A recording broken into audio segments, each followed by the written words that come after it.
Question का कार्यवाह किसी भी संख्या में सांख्यिकी से संबंधित क्वेश्चन का अध्याय नाम हो सांख्यिकी। ठीक, कार्यवाह क्वेश्चन किसी भी कक्षा में वार्षिक परीक्षा के दौरान 60 परीक्षार्थियों को का परिणाम निम्नांकित पाई ग्राफ द्वारा दर्शाया गया है। निम्नांकित पाई ग्राफ के द्वारा दर्शाया गया। कोनो भी क्लास या कोनो भी कक्षा के 60 विद्यार्थी के वार्षिक 60 विद्यार्थियों का वार्षिक परीक्षा का परिणाम निम्नांकित पाई ग्राफ द्वारा दर्शाया गया है। प्रथम श्रेणी में 60%, ठीक है। द्वितीय श्रेणी में 180, तृतीय श्रेणी में 90 और अनुत्तीर्ण जो फेल हुए हैं वह 30 है।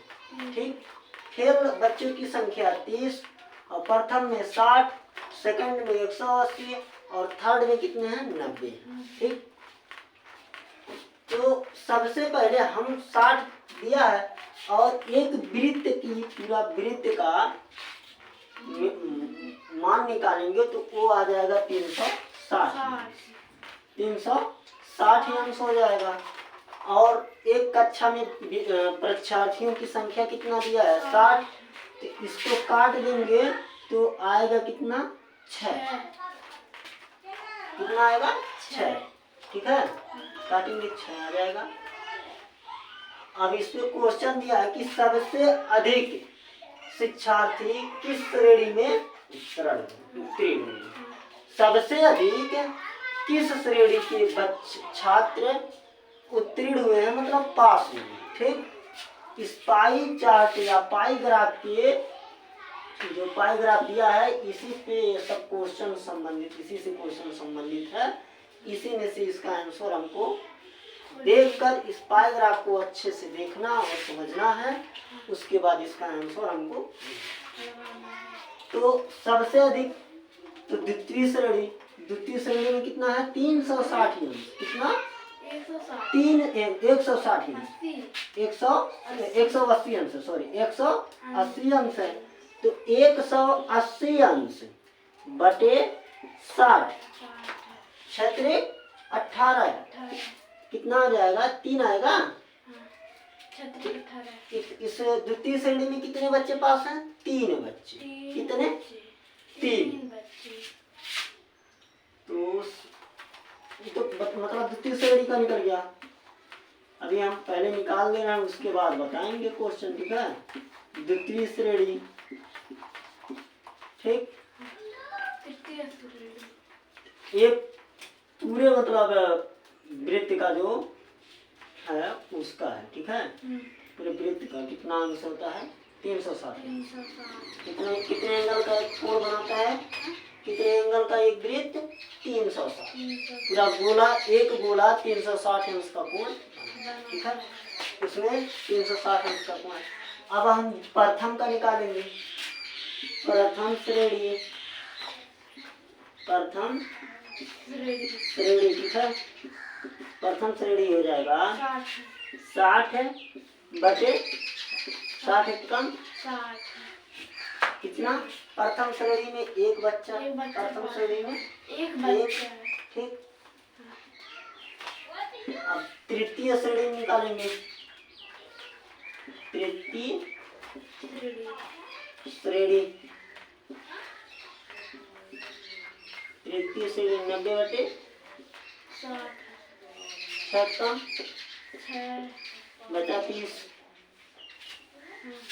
0 हो जाएगा 300। 6 बचे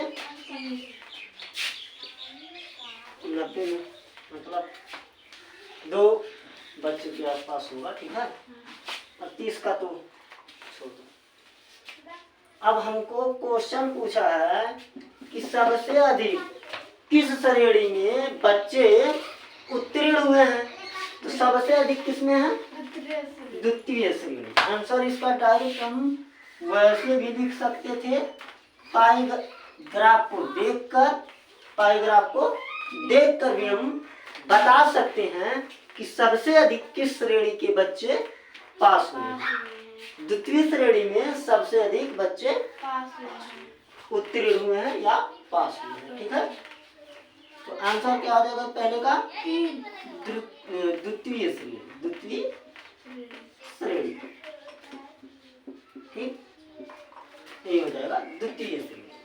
द्वितीय श्रेणी में सबसे अधिक छात्र उत्तीर्ण हुए हैं या शिक्षार्थी उत्तीर्ण हुए हैं या पास हुए। ठीक है, दूसरा क्वेश्चन है सबसे कम किस श्रेणी में उत्तीर्ण हुए हैं? अब सबसे कम तो प्रथम श्रेणी में, इसका आंसर क्या हो जाएगा? प्रथम श्रेणी। एक बार ध्यान से उस पाई ग्राफ को देखिए, इसके बाद इस क्वेश्चन को लगाइए, आप अच्छे से आंसर दे सकते हैं सिर्फ पाई ग्राफ को देखकर। ठीक है, सबसे कम श्रेणी में उत्तीर्ण बच्चे कितने हैं? प्रथम श्रेणी में कितने? 60 बच्चे, 60% मतलब एक बच्चा। ठीक है, प्रथम श्रेणी, प्रथम श्रेणी। ठीक, तीसरा क्वेश्चन दिया है कि अनुत्तीर्ण शिक्षार्थियों की संख्या कितनी है? अनुत्तीर्ण शिक्षार्थियों की संख्या कितनी है? तो संख्या ज्ञात करने के लिए हम क्या करेंगे? क्या करेंगे? संख्या ज्ञात करने के लिए क्या करेंगे? देखो, हम एक जो वृत्त है, गोला है, कितने डिग्री का कोण बनाता है? 360। और किसी एक कक्षा के बच्चों की संख्या कितनी है? शिक्षार्थियों की संख्या 60। जब 360 को 60 से भाग करेंगे तो 6 आ गया। कितना आया? 6। ठीक है, मतलब 6 आ गया। एक बच्चा मतलब अच्छा मतलब 6 आया। ठीक है, इसको समझो, थोड़ा यहाँ पर कंफ्यूजिंग है लेकिन ये सही है, गलत नहीं है। ठीक है, तो इसका हो गया 6। अब 30 में 6 से भाग करेंगे। 30 में अनुत्तीर्ण छात्रों की संख्या कितना दिया है? 30 डिग्री दिया है ना। तो 30 में 6 से भाग देंगे तो 6 बचे 30। अनुत्तीर्ण संख्या कितनी है बच्चों की? 6। कितनी है? 5 है। और टोटल इसमें कुल जो दिया है 360 अंश, इसमें कुल छात्र कितने हैं? 6 छात्र हैं। ठीक, 6 छात्र। ठीक है, तो अनुत्तीर्ण में कितने होंगे? नहीं जी, यहाँ पर 6 नहीं होगा। सही है, ये तो हाई सही है। ठीक है, लेकिन यहाँ पर आ जाएगा अनुत्तीर्ण संख्या 5 आ जाएगा। ठीक है, ये समझ में आया? एक बार फिर से देख लेते हैं। ठीक है, देखो, सबसे पहले हम क्या करेंगे? देखो, अब ये तो निकल गया ना। देखो, ये यहीं से मिस्टेक हुआ है हमारा, यहीं से मिस्टेक हुआ है। बच्चों की संख्या थोड़ा मिस्टेक हो गया है, गलत हो गया है। ठीक है, इसको हम फिर से दोबारा बता देते हैं। ठीक है, अब देखो 180 दिया है ना द्वितीय श्रेणी में। द्वितीय श्रेणी में अगर शिक्षार्थियों की संख्या निकालनी हो, कह दिया कि द्वितीय श्रेणी में कितने विद्यार्थी पास हुए हैं, उनकी संख्या बताइए। तो क्या करेंगे हम? 100 द्वितीय श्रेणी में 180 में 6 से भाग दे देंगे। 180 में 6 से भाग देंगे। देखो 6 त्रिक 18, 3 हो गया 0। 30 बच्चे। कितने? 30 बच्चे। 30 बच्चे। ठीक, 30 छात्र द्वितीय श्रेणी में 30 छात्र पास हुए। ठीक, अब देखो प्रथम श्रेणी का पूछ ले। प्रथम श्रेणी में कितने छात्र पास हुए हैं? ठीक, तो प्रथम श्रेणी में कितना दिया है? 60 बटे 6 दहाई 10 हो गया। कितने छात्र? 10 छात्र पास हुए हैं। 30 10 40 बचा कितना? 20 ही बचा ना। तृतीय श्रेणी का निकालेंगे। तृतीय श्रेणी में कितने छात्र पास हुए हैं, उनकी संख्या कैसे निकाला जाएगा? 90 बटे 6। 90 बटे 6। 9 1 का 6 बचा कितना? 3। 6 बचे 10। 6 बचे बहुत तेज मारेंगे। 6 बचे 30। 6 बचे 90 90 छक्का 15 छक्का 90 15 छक्का तृतीय श्रेणी में कितने छात्र पास हुए हैं? 15। अब बचा कितना? अनुत्तीर्ण में कितने पास हुए हैं? 5 पास हुए हैं। अब इसको इसको इसको और इसको जोड़ेंगे तो कितना आ जाएगा? 40 10 50 5 55 5 60। टोटल शिक्षार्थियों की संख्या कितनी हुई?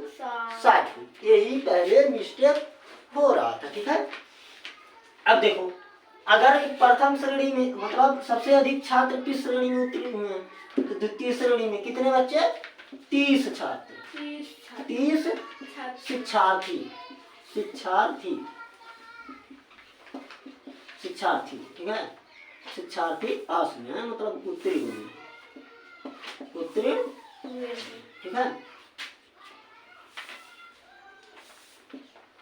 देखो द्वितीय प्रथम श्रेणी में कितने बच्चे हुए हैं उत्तीर्ण? 10 बच्चे उत्तीर्ण यानी कि पास हुए हैं। ठीक है, अनुत्तीर्ण कितने हैं? 5। अब समझ में आया? ठीक।